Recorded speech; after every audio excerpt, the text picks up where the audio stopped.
7, 6, 5, 4, 3, 2, 1. You'll never have the sacred stone. Oh, this you crazy mother. This is Eat and Drink with Ali Hassan and Marco Timpano, the podcast where back of house Ali and front of house Marco talk food and drink. Heads up, these two spent decades in restaurants, so some mature content and language is bound to come up. Get ready for Eat and Drink. Forks up. All right. Hey! We're not really supposed to speak over each other. No, and look at this. The first thing just we look did, at this. That's where I have problems. Distortion. Right there. Distortion. Right out of the gate. Right out of the gate. Wait. I'm excited. Every time you turn on the microphone and you get this radiant smile on your face, which I'm going to take a picture of you right now so people know exactly what kind of radiance. Oh, Show me your radiant first, right out of the gate. What was it? Yay, come on. It's amazing. That's Ali Hassan who That's gets Marco excited. Timpano. Yeah, come on. Are you trying to suggest that you're not excited? I'm not a morning person. I'm not a morning person. And no wonder we drink first thing in the morning. Just to give us a little pep, huh? I'm telling you. This is Eat and Drink. Oh, yeah. Where we drink in the morning. When one assumes that one would know what one is listening to. But no, you know what? That's the way to do it professionally. You give the ID off the top. I guess. You're listening to Eat and Drink with Marco Timpano and Ali Hassan. Yes. Energy levels are low on Marco's side.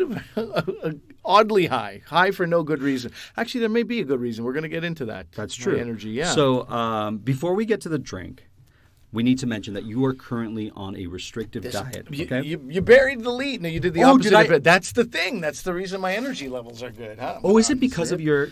I think so. What else could it be? How's that going, by the way? What day are you on? So the plan is called the Whole 30. Right. The Whole 30 is one of these things either people are like, what the heck is that? Or... you know who Ashley Botting is, of course, right? I know. Ashley. Yes, so, of course. Marco and I have a common friend, Ashley Botting. If your children have ever watched Odd Squad, yes, she was Delivery Debbie to my Delivery Dog. Delivery Debbie needed a nemesis, and then my character came for one episode, and I wound up doing 6. Some of the most fun I've ever had on camera. Amazing. Working with a goat, so on and so forth. Anyway. Ashley Botting had a Facebook post earlier this year where she said, hey, do I have any friends who are not doing the Whole 30? And I was like, oh, my God, here I am thinking I'm doing a fairly unique thing. I'm alone in this world except for me and my wife who are going through the misery sometimes. And so either you have this situation where everybody's doing it or you've never heard of it. There's sort of no in between. It kind of catches fire, I guess, once you do it. So what it is, it's an elimination diet. The 30 in Whole 30 means 30 days. Okay. So it's intended to not be a lifestyle change, but inherent in this program, you start realizing what works well for you, what doesn't. So some people do this elimination diet. They cut out. So what you're doing is you're cutting out soy, you're cutting out alcohol, which poses challenges for you and I, obviously. Cutting out sugar. Sugar is the primary one. Right. Cutting out dairy, grains, legumes. Mm-hmm. That's a tough one for me. I really like dal, as you know. I've made it on this show, and I'm like, oh my. So what happens is day 30, some people go, I am going to have a cake. A massive cake all to myself. Now what are you doing? You're putting dairy and sugar and maybe soy and other preservatives back into your system all at once. You're going to get a massive migraine. Sure. Everything goes reset back to zero. All your gains are gone. The way to do it is, let's say I'm going to do, because I've done this before. So, and just for the record, we don't recommend this diet for anyone. Talk to your doctor. Talk to your doctor. And send your emails. Your doctor's going to tell you don't do it because doctors are clowns like that. Right. But I recommend it. Sure. But I'm not a professional. Right. This is not a professional recommendation. But I like that you covered our butts on that. But the day 31, I'll probably have lentils. I'll wait 2 days. My body will be like, hey, I'm okay. No headache, no lag. Now I'm good. Now lentils are back in. I see. Day 3, day 4 after the 30 days, maybe I'll do hummus, chickpeas. Sure. I'll probably be fine. But you can't do chickpeas on that? You can't do chickpeas. Wow. That's the legumes. Yeah, it's very, very strict. Legume. And then day 9, I'll introduce gin. My body will reject it, and I will force my way through that rejection and say, screw you, body. This is a temporary headache, and because alcohol is a poison. Why gin?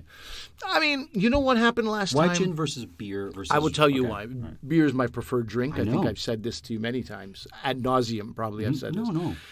Something happens to your palate when you cut out all of these Yes. unnatural food, and you're just basically eating meat, seafood, vegetables, fruits, eggs, olives are okay, you know. Oh, you can have eggs. I can have eggs. Oh. Yeah. Okay. So just food in its natural form, see. basically. What happens is your palate literally changes. So the beer I had on day 31, the first time I did Whole 30, which I thought would be the most delicious beverage I've ever had in my life, Right. a cold, crisp beer, exactly the one I want. I had some kind of a lager or a pilsner, like a Kronenberg. Oh, yes. Just a nice, crisp beer. Mouth is watering right now thinking Sure. about it. But F me if it didn't taste like the weirdest beverage ever. First of Right. all, I got this kind of like, it felt like a coating on my tongue as Sure. I drank it, this wax-like coating. Second of all, it didn't have that same refreshing taste. It had like kind of a weird bitterness to it. So beer doesn't actually taste that good. The other thing is I'm trying to cut out the stuff with gluten because I got this eczema. Yeah. No one wants to know about my eczema. No. This is a food show, obviously. This will get your appetite No, going. listen. The eczema on my shin. Hey, let me take a picture of my shins and the eczema. So I'm trying to cut that out anyway. But gin, somehow, tequila, these are also beverages I really like. Sure. And they still taste good after Well, the there whole you thing. go. Okay. Yeah. Well, thank you for that. Now that we heard about your eczema, I think it's time to have a drink. Oh, I think that's fair. Okay. Good segue. So you can't have this drink, and we're not How going to fake dare it. you? How dare you We're- throw that no. in my face right Well, now? here's the thing. It's challenging because it's like, okay, if you can't have a drink, what do I make for this portion of the show? I really screwed you on this. No, so I said, apologize. you know what? I'm going to make a drink that's a visual drink for you if I do it right. Yeah. I'm not guaranteeing that I'm doing it right. Now, you know that in the last 10 years, cocktails have been all the rage. Prior to that, when I was going to clubs and stuff, or restaurants, nobody was really making cocktails. No. And if you were having a cocktail, it was seen as a, woman's drink. Sure. kind of thing. If you called yourself a mixologist, you'd be laughed out of Yeah. town, right? There's no such thing. It was your standard bar, gin and tonics, rum and cokes. I can't think of another one, but you know what I'm talking about. Scotch and soda. Do you have the credibility to be here right now? Rye Can't and think of ginger. it. I don't. I so don't. But what was popular back then that you don't see so much anymore are shots. You don't see shots, in particular this shot, which is called the B-52. Okay. I will say that you're right that I haven't seen a B-52 in a long time. Yes. But you will see shots if you spend some time with myself and a few of my friends. Somehow Okay. these guys. But to your point, it's like shot of Jameson, shot of tequila, Right. not a mixed shot. Like, it used to be Sex on the Beach. You'd get a shot Right. of that. You'd get Sure. an Alabama Slammer. You'd get a right. tequila popper. Oh, what a walk down memory lane. You don't see that as much anymore. Yeah. And so I'm not saying I want to bring this back, but I'm going to bring it back for this episode. Now, what can you tell me about the B-52? I mean, sweet. Okay, so here's what a mudslide? Yes. In my mind, a B-52 was kind of like a mudslide. Like the first time I tried a mudslide, I'm like, oh, this is like the B-52 kind of in a drink with maybe another ingredient or two. True? False? It's a layered drink, so you're right. It has 3 ingredients, Okay. the classic B-52. Now, the B-52, also known as a beefy or a bifty, beefy. yeah, I don't- is a I layered don't drink. feel Now, comfortable what do ordering you a think it was beefy. named after? An Arab, a plane. Like a B-52 bomber, right? Yes. Yes. Yes. Wrong. You're going to set me up. You're going to encourage me. You're going to nod as I say it and then shoot me down. Because Not that is very the assumption a supportive this lot of people have, Okay. right? It's actually named after the band that recorded Love Shack and all those other tunes. Love Shack, baby. Really? Yes. So this bartender in, get this, the Banff Spring Hotel in Alberta That's our people. was making drinks after his favorite bands or bands that had records that he liked, and he made this particular drink after the B-52s. Yeah. Now, there is some, controversy that somebody in New York may have been the person, but based on the research I've done, going on Wikipedia just one time, Sure. I have to agree with it. It's a Canadian drink. It's often associated with the keg because it became popular in Alberta, and so it was one of the first drinks that the Keg Restaurants, which is a chain of steakhouses, was sure. doing in 77. So a lot of people associate this particular drink with the keg when in fact it was the Banff Springs Hotel. And the bartender's name is Peter Fitch. Fitchy. Fitchy, good old Fitchy. Fitchster. So- Good old Fitch. Let's see if I can do this. So when you're going to do a layered drink, what you want is a spoon. You don't want to just be pouring it into your glass, right? Okay. You want to sort of slowly pour it into the glass so that it layers on top. And what you're doing is the denser liquor is going on the bottom. Right. The next densest is on the top. The last one, in this case, will go on top of that. Basically, it's like making a 7-layer bean dip. But no, I'm just No, trying to... in a way, you're right. because if you put the sour cream at the bottom, everything would sink to the bottom. And so layers are important. Layers are important. And what struck me with what you said is I was thinking of another drink called the Poussey Café, which is a 7-layered alcoholic drink. Sounds filthy. Yeah, it sounds filthy too, but it isn't. I think it must be a French drink. I'll look into it. Poussey Cafe sounds very French. Yeah. It sounds like some dirty Canadian in another hotel may have introduced it to us.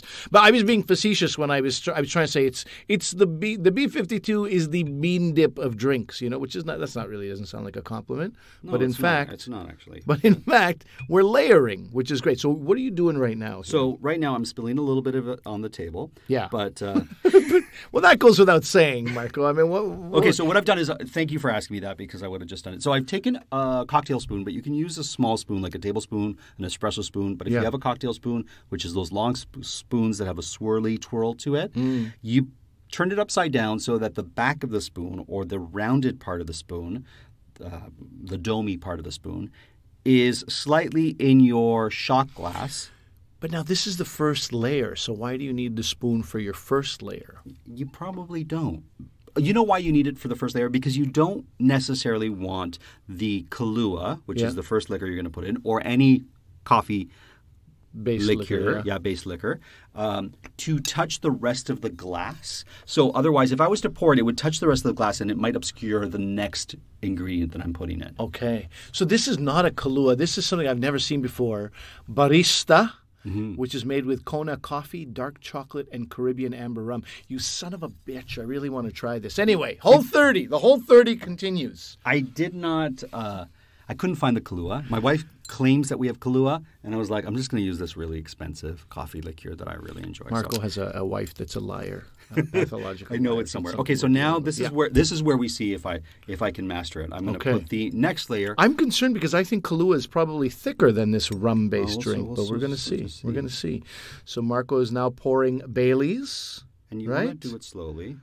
Oh, and the Baileys went right to the bottom. Yeah, so you're right. So in this case here, this liquor is not as dense as the... So I should have used the Kalua. Well, yeah, for sure. But anyway, what's happened now is that Baileys has gone to the bottom, so you still have your layer. I still have my layer, but the layers are incorrect at this point. The true test will be... In other words, a classic B-52 would be Kalua, Baileys, and then the Grand Marnier on top. I'm going to put the Grand Marnier in. We'll see if happens. We'll see what happens. Right now, we've got a nice cream at the bottom. You know what I'm reminded of right now? An Irish car bomb. I don't know why I'm just thinking car bombs, those are party starters. I don't know if you've ever. No, I've never. Oh, is that where you drop the whiskey into a? Yeah. Well, because it's also 3 layers, all Irish: Jameson, Baileys, and then a Guinness. So you can see here. Look, dude, you did it. Not really. Well, it's 3 distinct layers. Marco, you're being very hard on yourself. I'm disappointed that I didn't have the correct coffee liqueur. What you should be disappointed in is that Neanderthal Ali Hassan is the one who said to you, "I don't think this is going to be thick enough." I feel very proud and a little smug. Listen, you did it. I should have noticed that as soon as I put it in because it didn't have the sort of thickness that no. See, this is wrong. This is not. It is 3 layered, but you can see that the Baileys is clearly on the bottom. I don't think it's going to affect the taste of it. Once again, having the spoon upside down and slowly pouring the second and third liquor on the spoon in the correct consecutive order will make this even better. So had I realized that this coffee liqueur wasn't as dense, I would have done the Baileys first, then the coffee liqueur, and you'd have had more of a separation. So we have a new drink. Give it a name. Failure, perhaps? What do you want to call it? I'm trying to think of a B-52 song that's not Love Shack.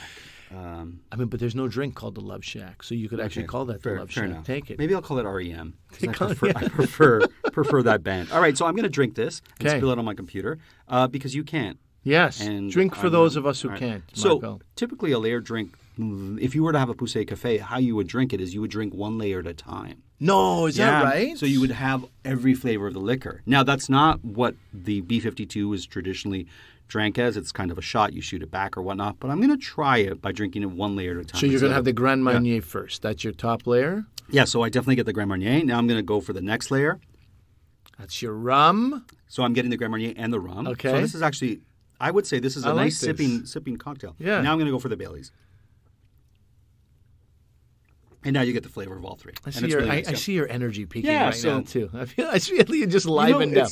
It's interesting because this was not a cocktail I liked back in the day. Yeah. And now drinking it as an older gentleman. Yeah, well, you drank it in a very sophisticated fashion, layer by layer, and each layer permeated the next a little bit. So we need to video this stuff. I think we need to honestly have a video blog or something. That was great. I enjoyed watching that. Okay, so you know what? But also my senses are very different because normally I'd be not watching you. Right. I'd be focused on drinking it myself. Mm-hmm. But now I can only do one thing, which is observe. And in observing, I learned that you have beautiful lips. And also, then I knew that from our final segment of What's in Marco's Mouth. I get to experience your lips on a regular basis, but I like the way you drank that. I appreciate that you were able to describe it and you were able to sort of tell me, okay, what are you doing right now? Because I could have bypassed that. Once again, the key to that is take your time with it, have a spoon, have it upside down. That's a beautiful drink. If you have friends over, end of the night, you've had your wine, you've had your dinner, you've had your snacks or whatnot. You're like, let's finish the night with a B-52. It's something that's classic that people don't see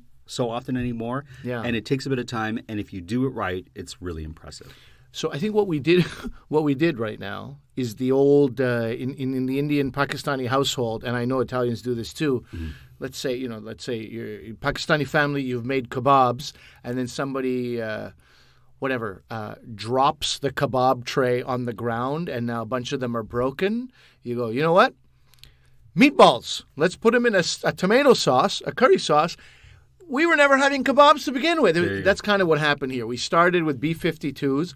A mistake was made, and now we created the Duran, or whatever the REM. Oh, REM is great. It's got 3 levels, the R, E, and M. None of those letters match up with the... No, they don't. No, they don't. Well, R for rum. M for the Maria of Tia Maria. Did you have Tia Maria? No, I didn't. That Grand was Marnier. Grand Marnier. And what is E? What is that? Baileys. Bailey. No, E. no, you're trying too hard there. I'm Listen, trying so hard. It is what it is. It didn't quite work out, but it worked out well enough. Like, it was still layered. I will make a Poussey Cafe one day when you're off your... and we have to stop saying what we're going to do in future episodes because we have a list long. Let's write this down. I do. I have a whole list. I have a whole list of... I had to add oysters to that because... If you think I'm not going to write the words Poussey Cafe anyway... That's ridiculous that's an actual It's thing. spelled, That's if I'm not hilarious. mistaken, Pousse. It's not the spelling that concerns me. Right? It's It's the francophone pronunciation of something that's clearly trying to be filthy. I pass the baton to you. Me? Now? Here? Right now? I accept. All right, this is obviously self-serving. Right, okay. I'm on a eating plan for a month that requires certain things to be out of my diet. So one of the things is no dairy, as I mentioned. Oh, man. I know. What are you going to... This is like a nightmare for an Italian. But what you can do, which is amazing, you can use olive oils, okay? Italians, to satisfy you. Coconut oil is great. You don't ever want to overdo it. If you try to fry eggs in like too much coconut oil, it's a little bit too coconutty sometimes. Yeah. And the other thing is ghee. Now, do you know what ghee is? I do know what ghee is. I love ghee. Ghee, if I'm not mistaken, is a South Asian clarified butter. It's a name for clarified butter. Nice one. Imagine you went, I love ghee. If I'm not mistaken, it is a truffle found in the woods. I'm like, Jesus Christ. Spelled G-H-E, if I'm not mistaken. Double E, in fact. Oh, double E. Yes, sorry. That's what I meant to say. Like glee. With an H in it. Yeah. And if you Google ghee, you will find, hundreds and hundreds of ways to make it. You've probably never made it at home. I've never made it, but inclined. I've had. You bought it. Very easy to make. Very easy to make. You need about 20 minutes, but all you're doing is bringing butter to a simmer, a low simmer. It'll foam on top. Yes. You let that foam. You can take off that foam as well. It's very salty. I find if you're using salted butter, people say you shouldn't use salted butter. I still do. I enjoy salt. Take off that foam. And then I toss some macaroni in it for my children. Oh, great. Okay. That's the first foam. Then you let it continue to boil. Put sage with that. Oh, yeah. When you do the butter, with because macaroni, we for used to sure. have butter sage sauce. Anyway, sorry. I will do that, and I will report back to you about the disappointment my children have about sage. Not a lot. And Just I'll do be a little bit, a hint of sage. I will do it. Okay. I will do it. All right. I want these kids to eat stuff. But anyways, you were saying I stopped your train of thought. Right, so it foams up. That's fine. You let it boil a little bit more. Let's simmer, not boil. Sure. And then it foams a second time. And that second time that it foams, what happens is that all the milk solids, Yes. so all the dairy effectively sinks to the bottom. In fact, it starts collecting at the bottom and almost hardening a little bit. And what you have left is clarified butter. So it no longer has dairy in it. It no longer has that casein Yes. in it, that protein that some people have a bad reaction to. So you have this lactose-free product, dairy-free product. You have something that you can now use at a very high heat because it's the dairy that gives you the smoking point where butter you can't, it'll burn very quickly. Now you can use it to fry things on a high heat. And you also have something that's an amazing flavor. It's still got a buttery flavor, maybe even some people say a better flavor than butter. I would say that I don't, people try to tout it as having health benefits. I would say it's healthy, but I don't think you should have tablespoons and tablespoons of it every day either. Correct me if I'm wrong. You do not have to refrigerate ghee. This is another interesting thing. Because the dairy component removed, it can sit outside, and that blows people's minds. It won't go rancid. It will not go rancid. And how nice is it to have a butter or a ghee that you can just spread on your toast? You don't have to wait for it to get room temperature. Okay, I'm off toast for the next month. Or as on what is like on the back of your hand. Okay, so I have in Who front of me. doesn't like butter on the back of their hand? Huh? You show me that person. So what you have here is the reason I said it's self-serving is because the thing that I sautéed in ghee is some riced cauliflower. Okay. I don't like to say cauliflower rice. I like to say riced cauliflower. There's a reason for that. And you know what? You understand where I'm going, I'm just going to say 100%. Right? 100%. The devil's in the details here because, with all due respect to vegans, I've said on this show, I've lived as a vegan for a couple of months. I enjoy making vegan dishes. But the challenge that vegans are up against is sort of like promoting their food as healthy. You add to that challenge when you say it's a burger. Or you say this is shrimp. Right. Or tofu burger or tempeh shrimp or something like that, right? Now the problem is, or you call it ice cream. It's vegan ice cream. Now people have a point of reference. Yes. And then they become angry because this is not ice cream. This is not a burger. You're in a better place from a sales perspective. Yes, marketing 101. Call it a cutlet. Call it a vegan patty for a burger is great, right? Now you don't have those comparisons being made. So this cauliflower is riced in the sense that it's either put through a ricer, or in my case, what I do is I put big chunks in a robot culinaire. What do you call them? A mini food processor. Yes. And that is it, and you have cauliflower the size of rice. I once took a cheese grater. Yeah. Piece of cauliflower, up, down, up, down, up, down. A lot of mess. A lot of mess, yeah. A lot of mess. That's the only reason I don't do that. And you got Otherwise, weird little florets that aren't the right size. Exactly. But in a pinch, that'll do. That'll do. Absolutely right. And then that's fair to say. Not everybody has a mini food processor. But anyway, cauliflower rice is great. It's a riced cauliflower. I just screwed up. Yeah, listen. I went against everything. Some vegans are like, what's this guy saying? That's how vegans talk with a really deep voice. I don't have protein in my body, so I'm the devil. Okay, I'm going to try this. Sorry. You're not. I'm not saying vegans are the devil, but they're the next best thing. All right. Please, Marco. This is nice. The funny thing is that Marco ate at a vegan restaurant last night. She did not share. Now, it's a little spicy. So what I did, very simple. Ghee, cauliflower. Oh, it's good. A little bit of salt. A little bit of, what do you guys call it? Viagra. It's Calabrese. It's La Bomba. La Bomba. It's It's Bomba, yeah. But they call it Viagra. That brand calls it that. Yeah, exactly. Guys, nice try, guys. So, so it spices it up. But this is very versatile. If you have let's say you had a Thai curry, a Thai chicken curry, you put it over this. For me, some people will have it crunchy like this. I like to steam it a little bit. This can be in place of quinoa or couscous in a tabbouleh or in another type of salad. It has a depth. The ghee brings a depth to it. Exactly right. That it takes away the sort of when you think of butter, it's a buttery. You have this buttery flavor, this kind of light, fluffy, milky, sweet flavor. Yeah. You don't get that with ghee.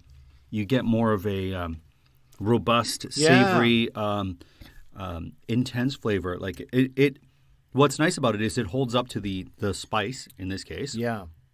As olive oil would, but it has more of an interesting depth. Is the best way I can describe it. I'm going to call you Joey adjectives because you're honestly robust is such a good way to describe this because it really is this full flavor when it's ghee. To cut the spice of La Bomba, I put in some cherry tomatoes as well to have a little bit of sweetness. And this on its own is a great stack. Now, let's say you have some, shredded chicken or pork or something like that. You can also add this in, and you got to give yourself a great snack. What do you use ghee for? What do you when you're like thinking ghee? What's your automatic association? No, that's the wrong question. What do you not use ghee for? You put it on your cereal. You don't. Anywhere you fry something, you can now use ghee. But it's actually more versatile than butter because, as I said, butter will burn quickly. Right. Ghee will won't. not. So now you can do like stuff that you fry on a high heat. So you say you're sautéing vegetables on a high heat, like in a wok. Ghee. You can use ghee. You can also use any kind of oil, but ghee again. There's a flavor component that you get here that's because I'm always careful because olive oil you got to be careful with that smoking point, right? Exactly.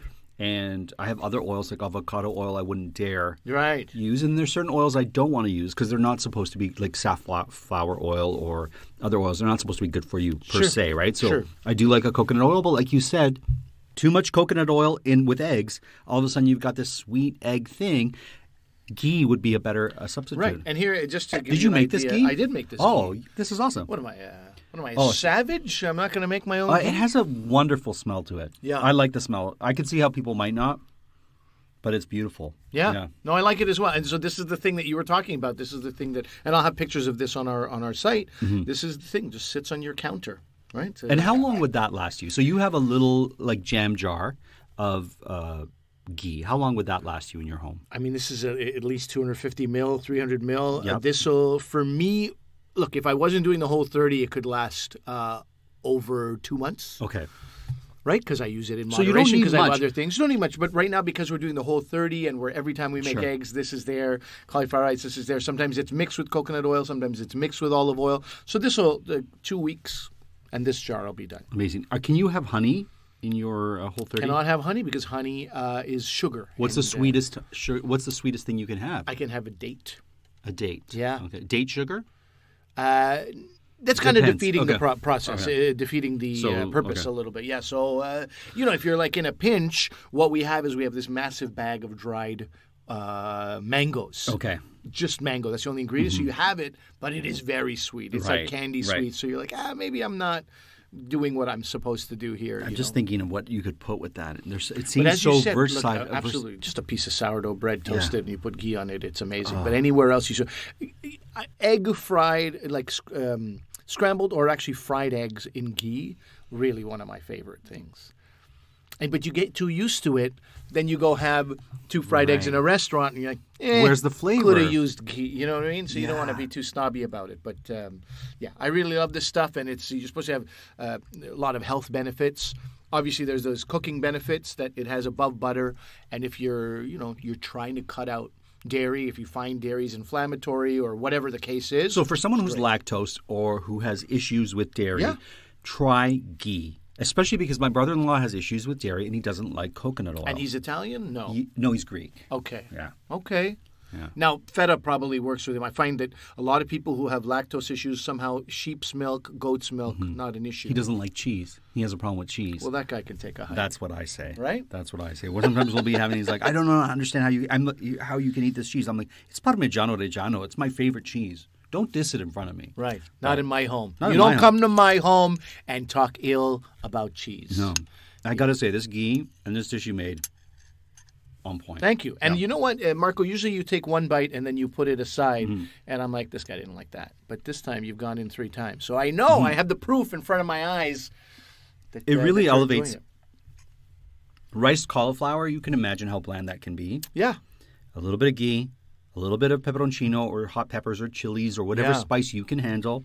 And then you can throw any vegetable in there. You could have put green peppers. You could have put you put tomatoes, but you could have put other things. Totally. Yeah. This actually, this feels very. We were speaking about this earlier about the rise of cauliflower. This feels very au courant. It feels very hipster right now I because like it's cauliflower is seeing a resurgence for a variety of reasons. Right, we're seeing it in pizza crust. We're seeing like spit roasted cauliflower, like cauliflower steaks where they cut it and then they put it on the grill, a little barbecue sauce. Yeah, Go exactly. nuts. Oh, you were talking about chicken wing substitute, Yes. right? The cauliflower wings, which please don't call them cauliflower. So another thing that we were talking about that has made a resurgence is Brussels sprouts. Yeah. Brussels sprouts go well with butter. Traditionally, like the French will make Brussels sprouts. You make it with ghee, a bit of salt. I'm probably going to do that this week. Oh, that's great. I'm probably going to do that this week. Basically, Brussels sprouts had this mystery to them. Mm-hmm. I didn't know what sprouts were when I was a kid. The Brussels was meaningless except for it was the capital of Belgium, but that had nothing to Do with presumably had nothing to do with it. You grow up, you start cooking, and you go, wait a minute, this is just a baby cabbage. That's effectively what we're looking at here. You buy like a small cabbage. You buy Brussels sprouts and you're like, these are the exact same family. Right. So I don't know, somehow, and cabbage, you don't meet tons of people who have problems with cabbage. You're but right. You mean a lot of people have problems with Brussels sprouts. So I just started looking at it as cabbage and flavoring it in a way. And you were talking about Lydia Bastianich. Yeah. Pancetta or bacon and Sure. butter can go a long way towards making... You weren't talking about her on this show, but No, you were we were talking about her on the way over Yeah, here. I was a little bit bad mouthing her, but This is your moment to shine. listen, here, Mark. I'm going to just say this. Lydia is a great chef.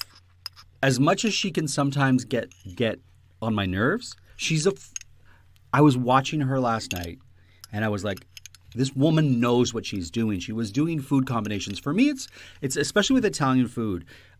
So many people feel like it's all about throwing a million different spices in it. Throw oregano, throw basil, just pound it in there, right? In the States, they have this Italian spice.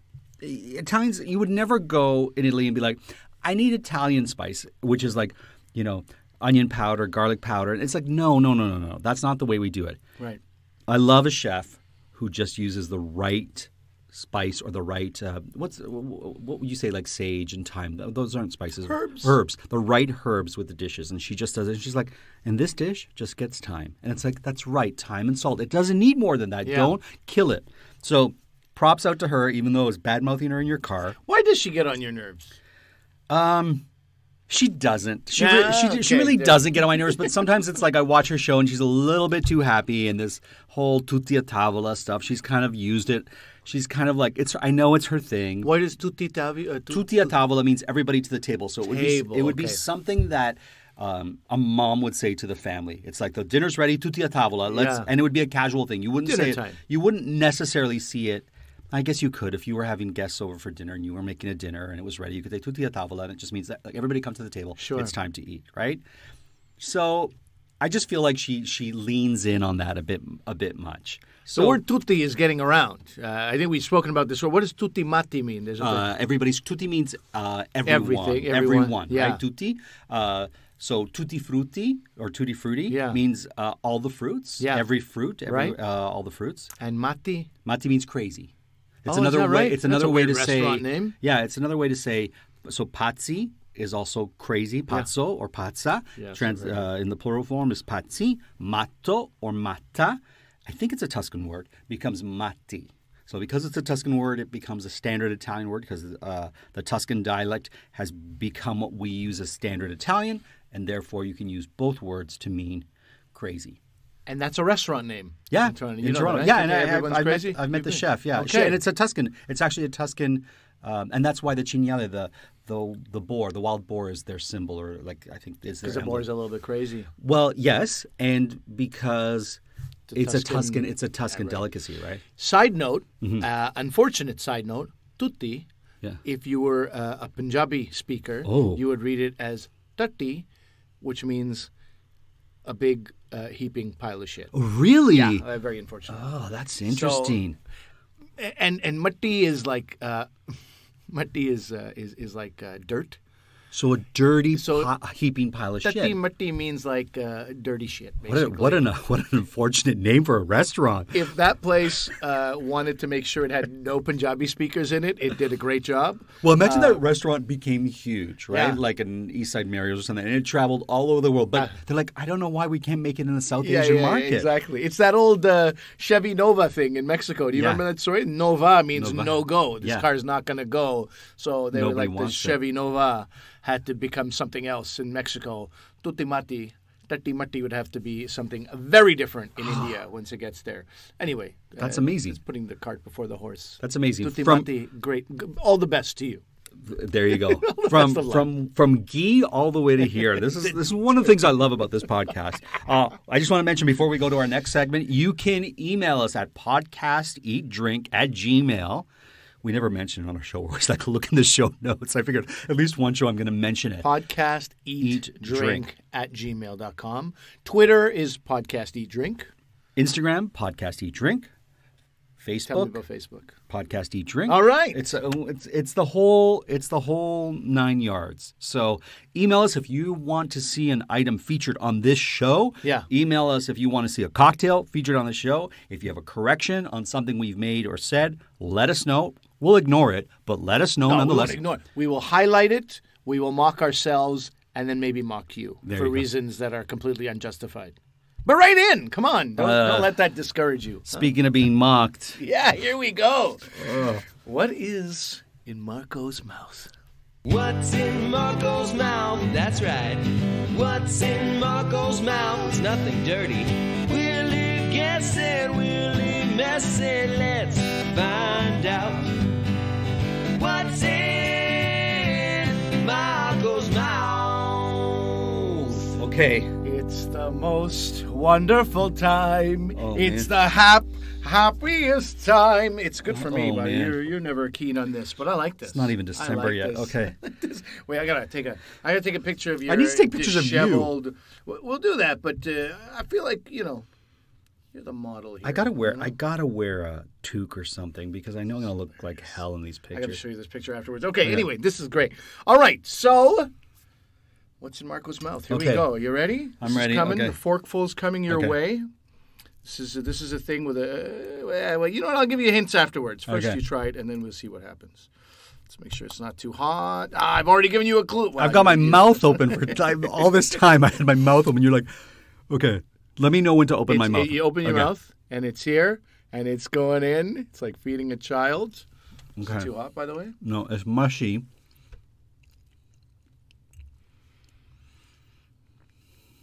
Oh, it's flavorful. Okay. It's savory. All right. It has a fine grit to it. It tastes like something from the squash family.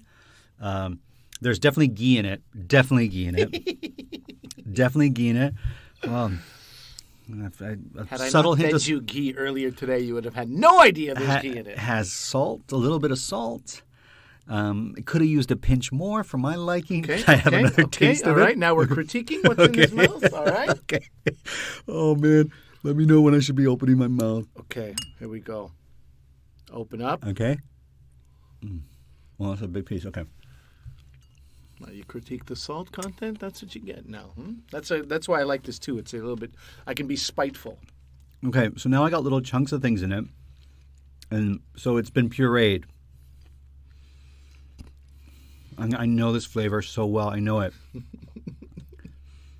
Oh, buddy, this okay. Oh, yes. I love this. Yeah, he's picking things out of his mouth, sniffing them, and then putting them back in his mouth.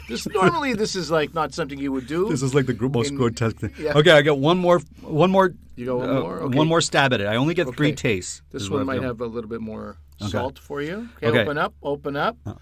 Take it in. It's a vegetable. Maybe it is, maybe it isn't. Orange or yellow in color.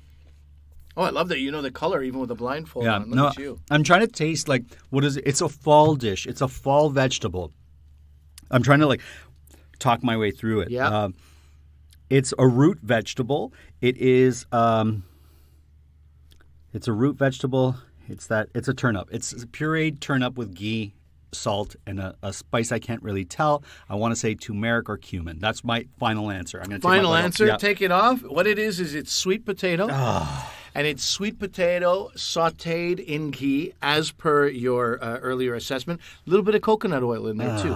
Okay? Okay. So all you do is you steam that.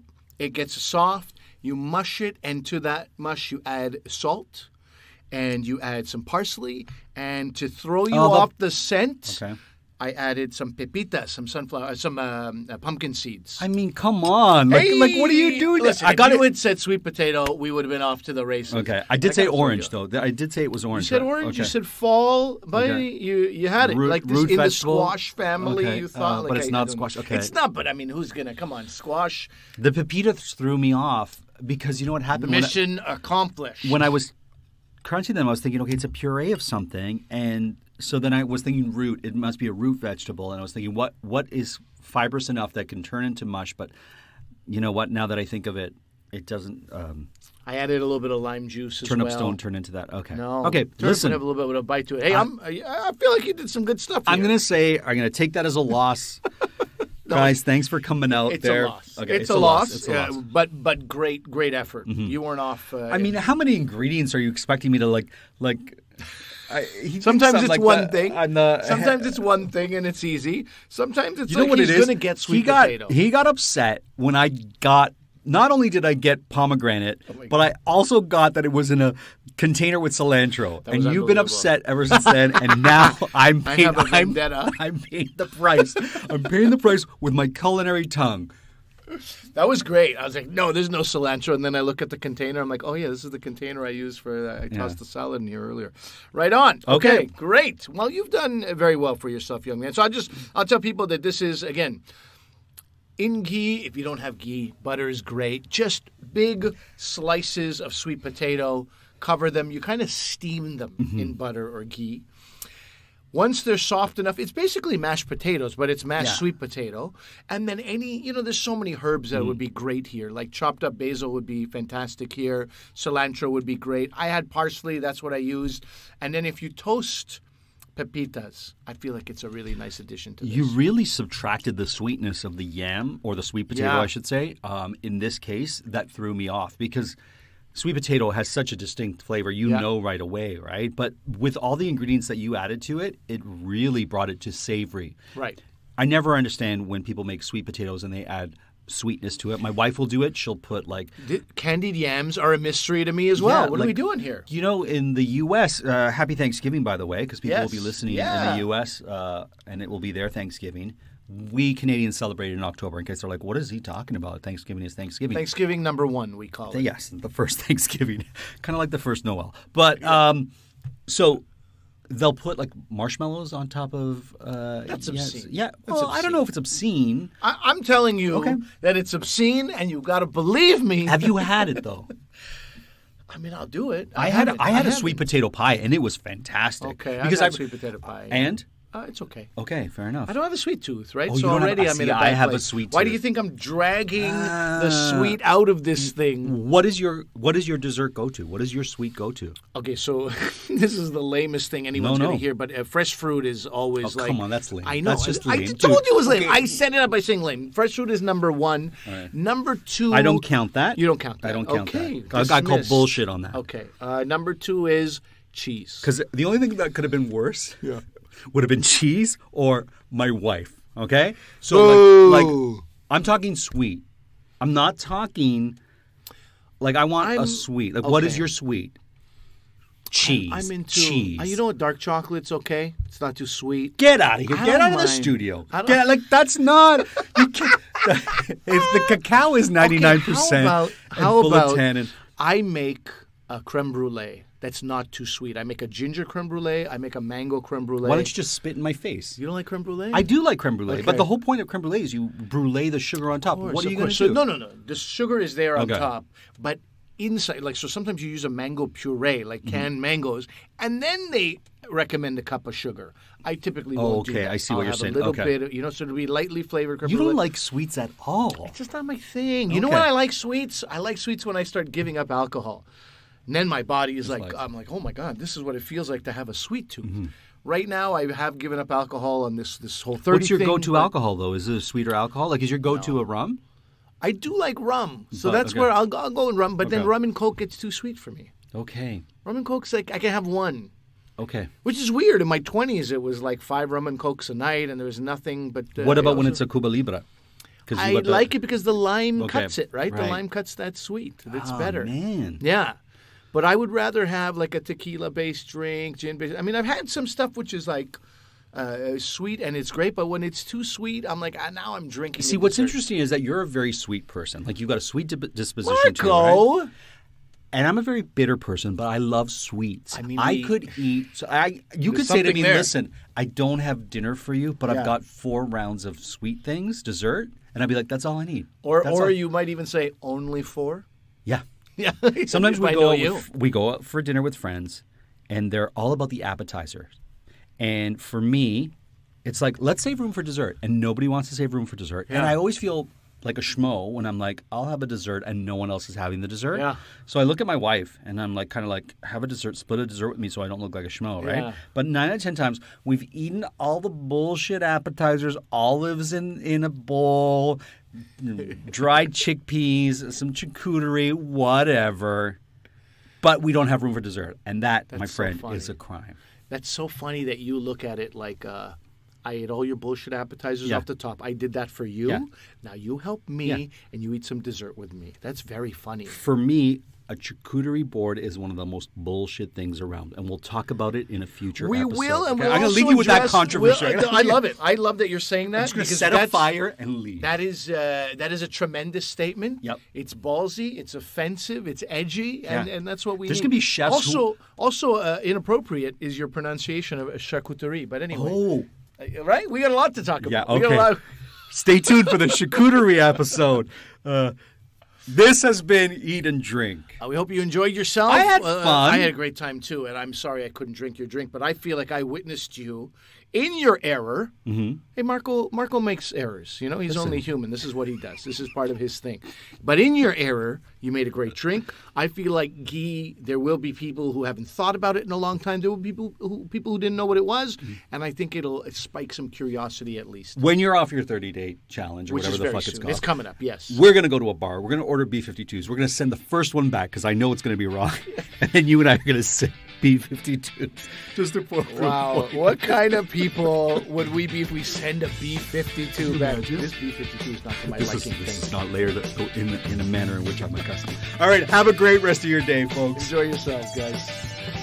We hope you got your fill of Eat and Drink with Ali Hassan and Marco Timpano. Follow them on Instagram and Twitter at Podcast Eat Drink.